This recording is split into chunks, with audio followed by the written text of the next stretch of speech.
전임 전담 강사 강병욱입니다. 인사드리겠습니다. 반갑습니다, 여러분. 시간이, 제가 다루고, 여러분께 드리고 싶은 말이 너무 많아가지고, 좀 조금이라도 많은 내용을 전달하고자 바로 시작하도록 하겠습니다.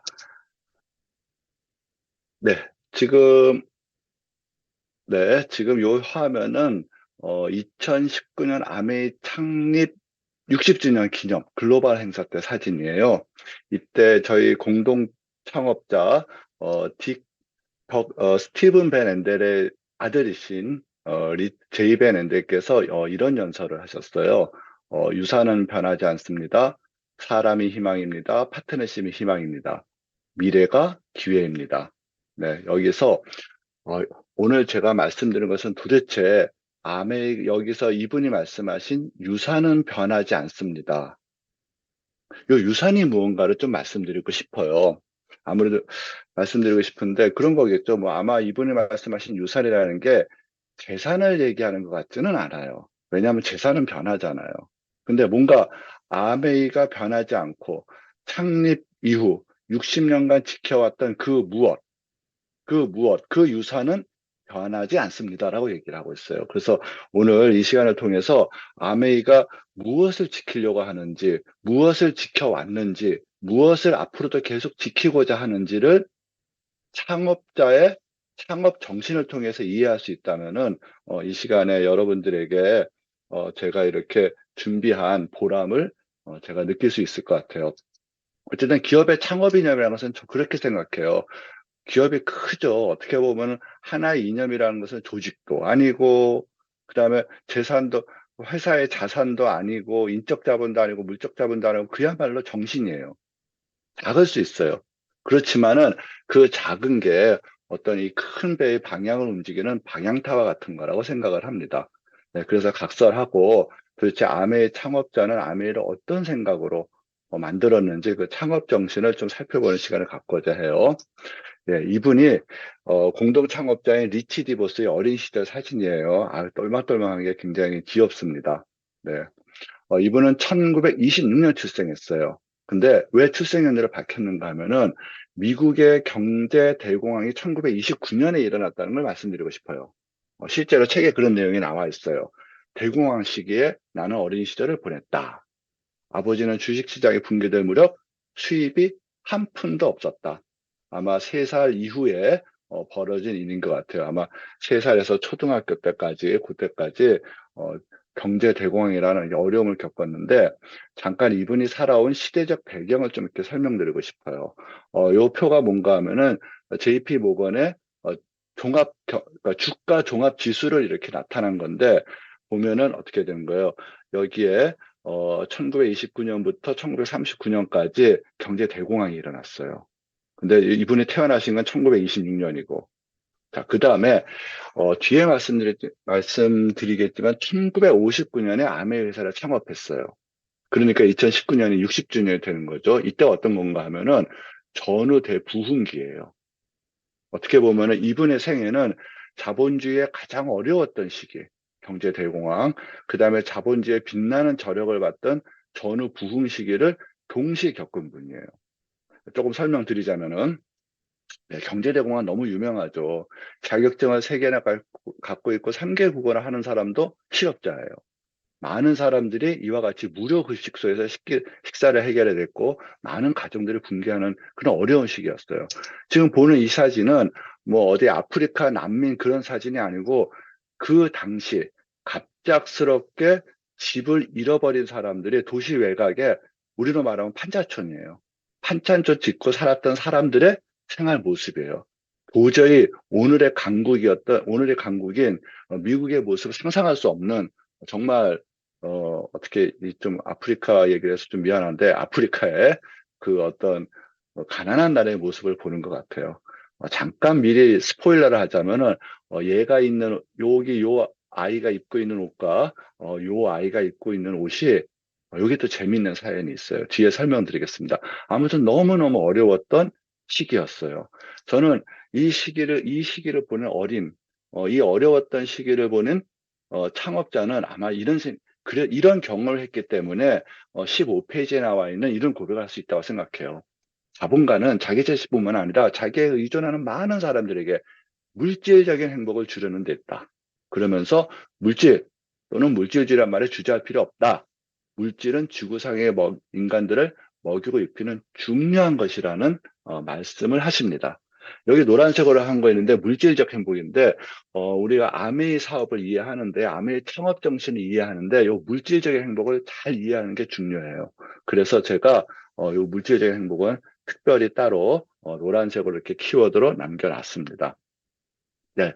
그래서 아까도 보면 알겠지만 경제 대공황이 끝나고 난 다음에 그때 이제 2차 세계대전이 막 벌어지잖아요. 아, 이때 미국이 어마어마한 생산력을 보여줘요.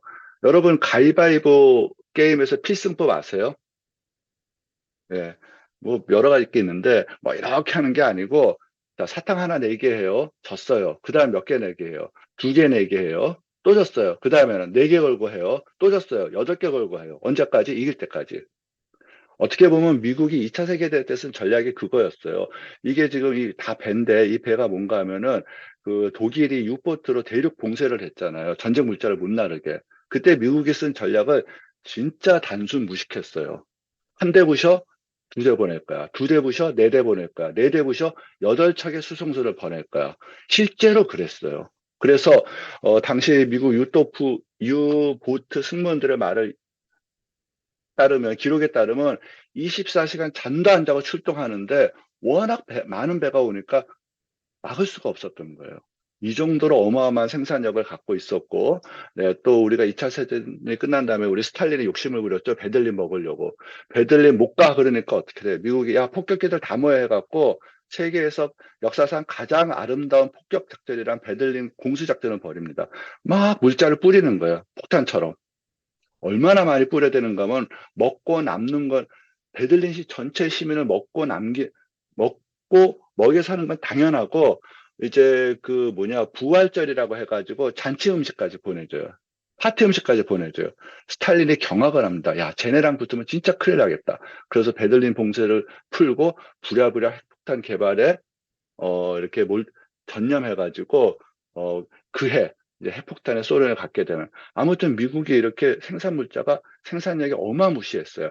미국 자본주의죠. 자본주의 어마무시했는데, 그러다 보니까 어떻게 돼요? 우리가 전후 끝나고, 2차 세계대전 끝나고, 그 모든 어떤 전쟁에 집중됐던 생산력이 이제 그 생필품을 생산하는 민간 경제로 돌아서 가지고 어마어마한 부흥을 일으키게 됩니다. 정말 그때 미국 1950년대 중산층의 최전성기 시대, 뭐 이렇게 사진으로 상징되는 이런 그 생산력을 보여주게 됩니다.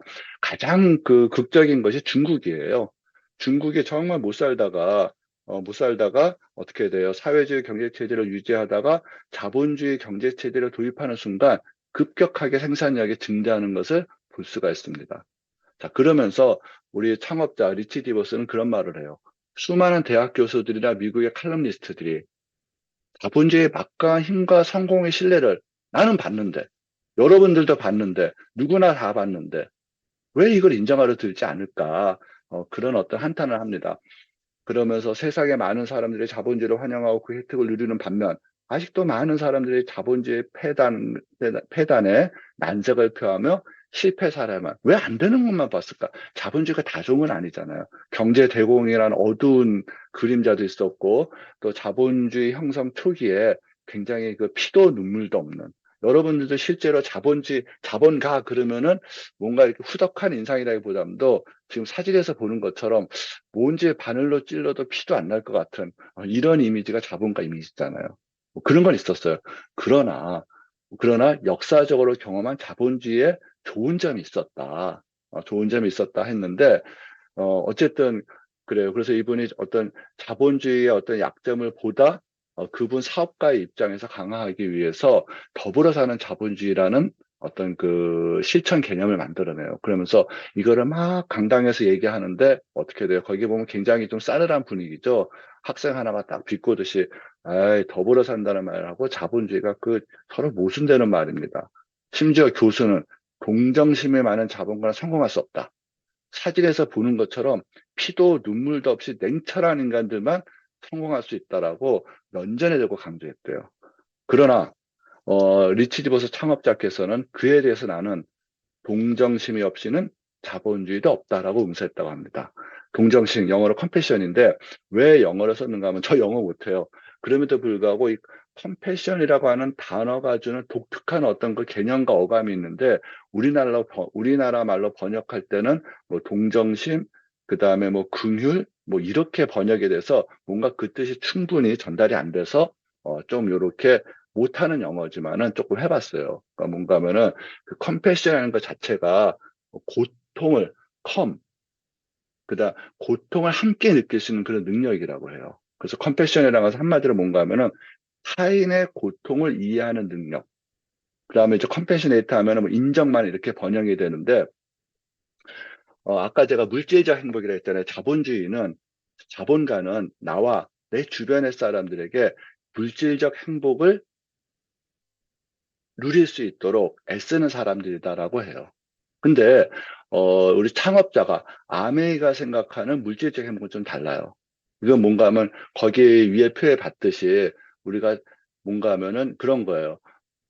제가 많이 드는 예로 우리가 천연자원, 갓, 갓 그 추수한 하얀 쌀을 잘 씻어서 인간의 노동력, 전기밥솥에 딱 밥솥에 앉혀갖고 따끈따끈한 밥을 먹을 때 우리 행복하잖아요. 근데 그것만으로는 물질적 행복을 느낄 수 없다. 거기에 컴패션이 들어가야 된다. 인정이 들어가야 된다. 거기에 다른 사람의 고통을 느끼는 마음도 들어가야 된다. 뭔가 하면 한마디로 그거죠. 주변이 불행한데 나만 행복한 사람은 사이코죠. 그죠? 예, 우리가 그 보면은 예, 뭐 사이코패스는 주변이 불행하든 말든 나만 행복한 제정신이 아닌 사람이죠. 어쨌든 주변이 행복한데 나만 행복할 수 없다. 그렇기 때문에 우리가 진짜 따끈따끈한 하얀 쌀밥을 맛있게 먹기 위해서는 내 주변의 고통도 해결해 줘야 된다. 마치 어떻게 이런 생각을 할 수 있을까라고 생각을 해봤더니 이분이 기독교인이에요. 기독교인 보니까 거기에 보면 이제 뭐 유명한 말이죠. 어느 종교에나 나오는 말, 황금률, 네 이웃을 네 몸과 같이 사랑하라. 뭐 이런 말들이 있잖아요. 그러니까 뭔가 하면은 내가 느끼는 고통, 다른 사람이 느끼는 고통을 같이 해결해 줘야 되는 거예요. 그래서 그것이, 어, 천연자원과 인간 노동력과 도구를 해서 물질로 해결할 때 단순히 그 물질로 해결하는 것만 집착하지 말고 거기에 컴패션이 들어가야지 진짜 물질적 행복을 제대로 누릴 수 있다라고 말씀을 하세요. 조금 더 살펴보면은 사전에서는 더불어 살기를 타인의 고통이나 불행을 함께 나누고자 하는 감정, 도 있지만 그 고통을 완화시키고 원인을 제거하려는 욕구도 포함한다. 한마디로 말하면은 내 이웃과 이분은 기독교인이거든요. 네 이웃과 내 몸과 동일시하면서 나의 주변에도 물질적 행복이 공급돼야지 나의 물질적 행복도 충분히 누릴 수 있다. 라는 그런 말이에요. 자, 여기서 이제 중요한 건 그거예요. 사전적 정의로 미루어 볼 때 더불어 살기는 감정, 타인의 고통을 이해하는 감정도 있어야 되지만 그 고통을 해결할 수 있는 행동할 수 있는 능력도 요구되는 게 컴패션이에요. 예를 들면 이런 거죠. 이게 뭔가 하면은 지금 이게 아마 고아원 사진인지 아니면은 무슨 합창단 사진인지 모르겠어요. 전부 다 옷을 쪼로록 입고 이렇게 올망졸망 귀엽게 앉아 있는데 요렇게 보면은 옷들이 똑같아요. 그다음에 여기 요런 글자들이 있는데 요 글자들이 단체 이름이 아니라 제가 알기로는 밀가루 회사 이름인 걸로 알고 있어요. 왜냐하면 경제대공황 아까 사진 보셨듯이 너무 어렵잖아요. 너무 어려운데 어떻게 옷을 해 입혀요. 그러니까 우리로 말하면 쌀자루 가지고 밀가루 푸드 갖고 옷을 만든 거예요. 근데 이것을 보면서 가슴 아파한 밀가루를 만드는 자본가가 있었어요.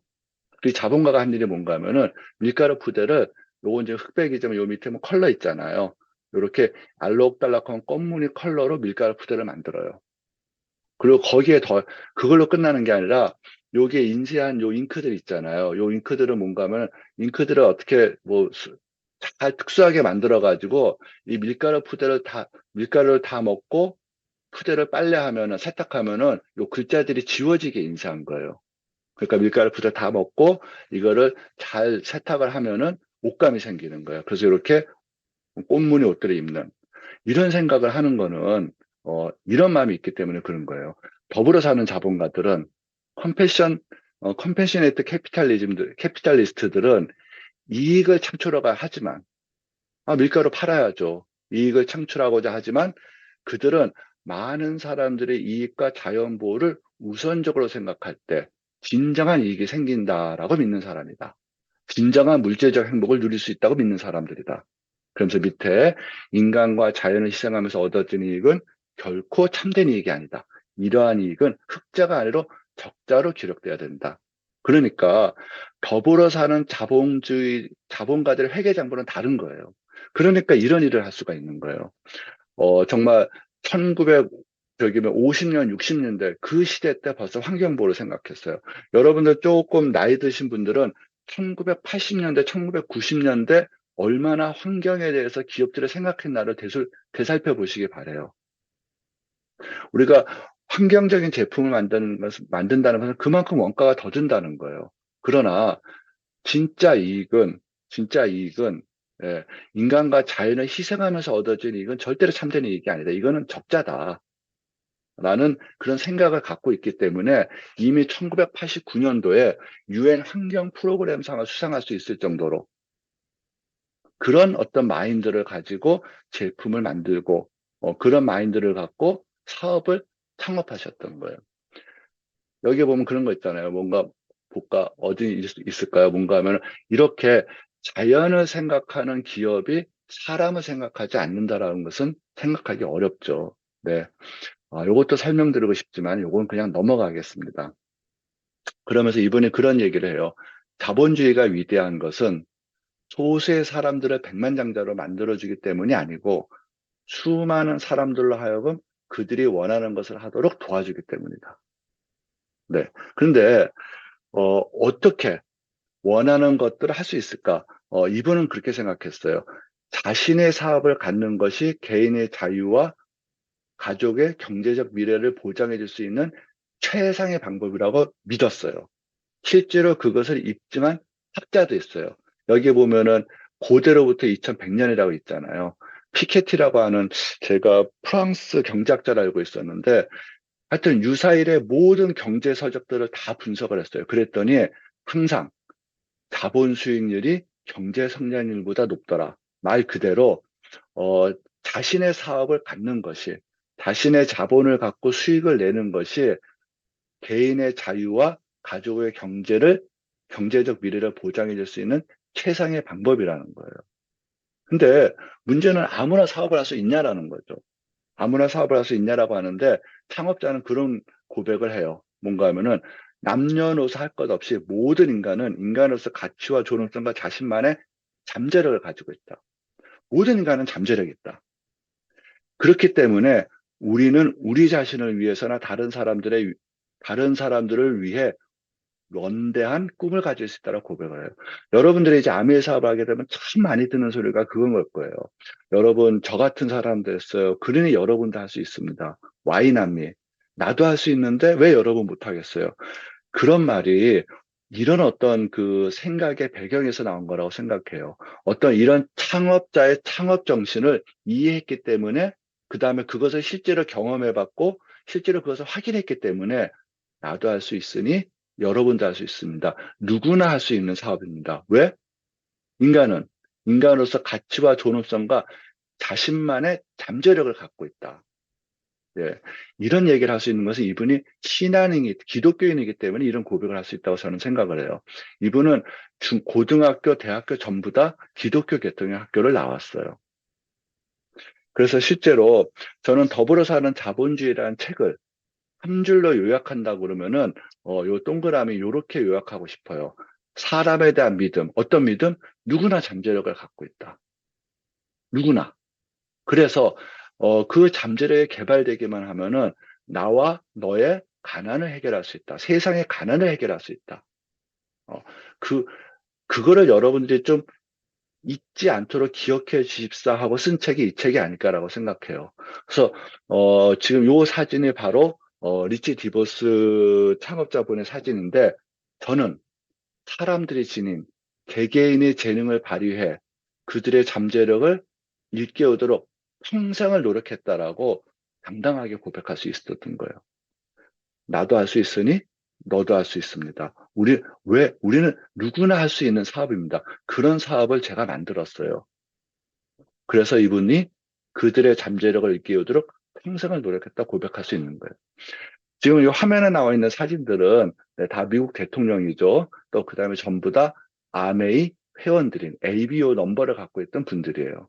그러나 물론 이 시대에 더불어 사는 자본주의를 지필했을 때 이분들이 있었던 건 아니에요. 다만 뭘 얘기하고 싶은 건가 하면은 더불어 사는 자본주의 책을 여러분 쭉 일독을 해보시면은 굉장히 훌륭한 사람들 얘기 안 나와요. 정말 가난한 산악지방에 태어나서 그 마을을 일생 동안 떠나본 적도 없었던 산도발 부인이라는 사람이 아메리안 수단을 통해서 여행을 떠날 수 있었던 얘기. 정말 각광받는 운동선수가 아니라 그 운동선수들의 라카룸을 관리해줬던 어떤 라카룸 관리인의 이야기. 어, 엄마가 죽고, 정말 자기 좋아하는 선생님에게 선물해 줄 게 없으니까 엄마의 유품인 싸구려 향수와 팔찌를 선물할 수밖에 없었던 어떤 정말 힘든 상황에서 성장했던 아이들. 그런 얘기들이 나와요. 그런 얘기들이 나오는데, 네. 그러니까 뭔가 하면은, 이분의 책은 전부 다 그거예요. 정말 누구나 잠재력을 가지고 있고, 그리고 뭐라고 그럴까요? 예, 세상에서 가진 수단이 없었던 사람에게 아메이라는 수단을 제공해줘서 자기들의 인생을 개척하고 물질적 행복을 누리고 그 물질적 행복을 다른 사람들로 누릴 수 있게끔 해줬던 사람들 얘기가 쭉 나오고 있어요. 네, 그래서 마지막으로 이 얘기를 하고 싶어요. 다시 한번 처음 말로 유산은 변하지 않았습니다. 어떤 유산? 누구나 할 수 있는 사업입니다. 그 다음에 이 사업을 통해서 나와 내 주변의 사람들이 물질적 행복을 누릴 수 있기를 바라는 그런 어떤 정신이 변하지 않았습니다. 그렇기 때문에 사람이 희망이고 사람과의 관계, 파트너십이 희망이고 누구나 할 수 있는 거기 때문에 지금까지는 아니었지만 다가오는 미래는 누구에게나 기회고 희망이 될 수 있는 무엇을 통해서 아메이를 통해서 이런 창업자의 정신이 어, 그 2019년 60주년 기념 행사에 공동 창업자의 아들이었던 스티븐 벤 앤들이 어, 유산은 변하지 않습니다. 우리는 이런 정신을 지켜왔고 앞으로도 지킬 것입니다. 라는 고백으로 이어졌다고 생각하면서 어, 조금 짧았던 저의 강의를 마치도록 하겠습니다. 네, 감사합니다.